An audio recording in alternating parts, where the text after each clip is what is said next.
guys, I am Dave in real life and welcome to today's Off the Crossbar Daily Roundup and this World Cup special. Yes, all of this week and for the next coming 3 to 4 weeks we are going to be using this roundup video as a World Cup report, and that just entails that we are going to look at the games, what happened from the day before.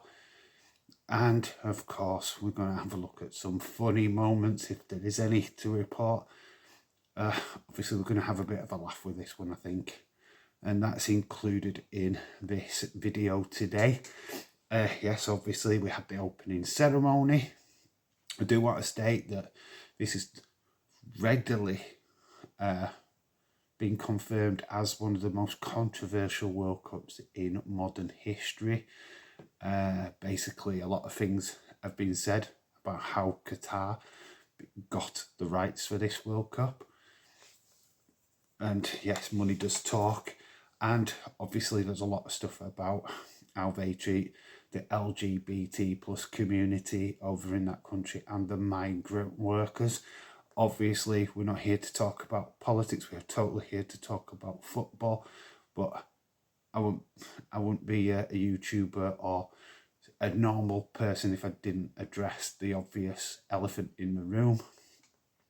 Obviously, we'll probably see this factor play out over the next month as well as we get deep dive into this World Cup.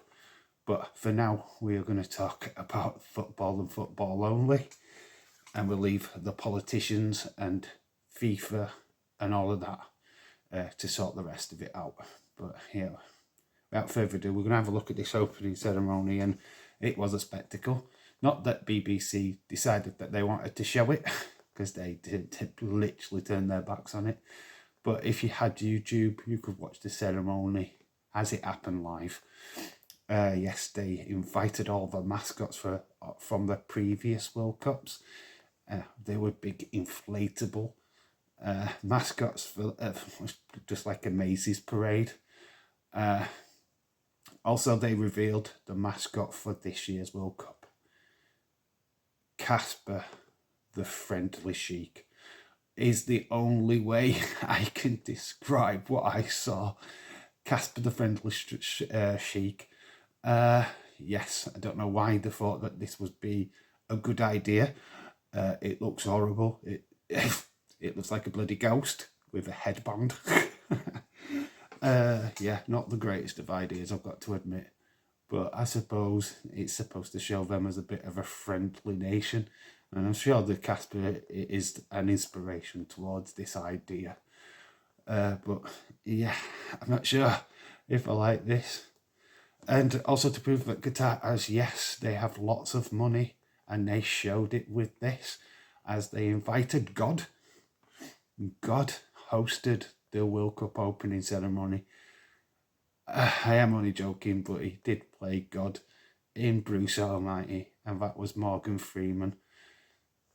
Morgan Freeman, obviously, we know him from films like Shawshank Redemption, Seven, and of course, the film I just mentioned, Bruce Almighty. He actually performed a miracle act during the ceremony. Did you see him pull the guy from the floor?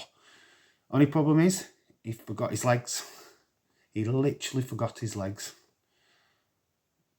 Obviously, I'm joking, and there's no room for that kind of thing of somebody with disability. But yeah, it's all joking aside. Don't take this serious. Other than that, obviously it was a spectacle. But I think the biggest thing what I took home from this event is the halftime. This stadium started to empty. And this was due to the fact that Qatar were losing 2-0 at this particular time. The seats started to empty out. People started going home. This is not a great look for a World Cup. If your own supporters are leaving the stadium at half-time, this should be a packed-out arena throughout the game, a spectacle of sport, a World Cup. Not, oh, my team's losing, I'm off home now. Yeah, this was kind of damaging for me. It looked like the empty ad at Man City, looked like the recent AEW Dynamite show. But yeah, it's not a good look for a World Cup that half of your supporters are pretty much leaving their seats because their nation's losing. So yeah, that is a big, massive negative what I took away from this. Obviously, I've just mentioned the scoreline. Ecuador won 2-0. Goals from Valencia, won a penalty on the 16th minute, and then he scored a goal on the 31st minute. There was a goal disallowed earlier on in the game, which was clearly onside. Wonder how much money it cost to stop that goal from being scored. But yeah, Valencia won comfortable anyway, and for the majority got 5 points who predicted that 2-0 goal score line. But biggest take home is the person what got them in the sweepstake. Whoever you are, 2 points are coming your way.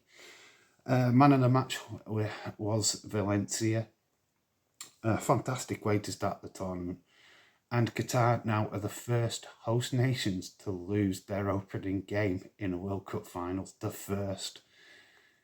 It's a lot of firsts as well. So yeah, they'll go down in history books just for that fact as well. Obviously, big massive game to what has been played today. As I'm recording this, it hasn't been played yet, and obviously as you're watching this, you don't know the result. But it's England-Iran. And later on tonight is USA v Wales. I will give you a full report on that tomorrow. So if you have missed these games for whatever reason, you can catch up with them games result and the result from Senegal-Holland, which Just Nick, my sister channel, with Just Nick himself, will be covering that in between the England and Wales games. So obviously go show support to him as well. And obviously join me tonight on the Just Real Talk channel as I am doing Monday Night Raw. So 3 streams today from me. So yeah, get excited, get involved. And yeah, this has been today's Off the Crossbar Daily Roundup World Cup special. Join me again tomorrow at a special start time of 4:45 as I am trying to get these videos out this week during the half time of the 4 o'clock kickoff game. So yeah, whichever game it is at that time, half time will be this video. So just nip off, watch it, then join the second half. Anyway, that's me, Dave in Real Life Football. I'll catch you in the many streams that are coming up over the next couple of weeks, and I'll see you again at 4:45 tomorrow for another Daily Roundup video. Bye for now.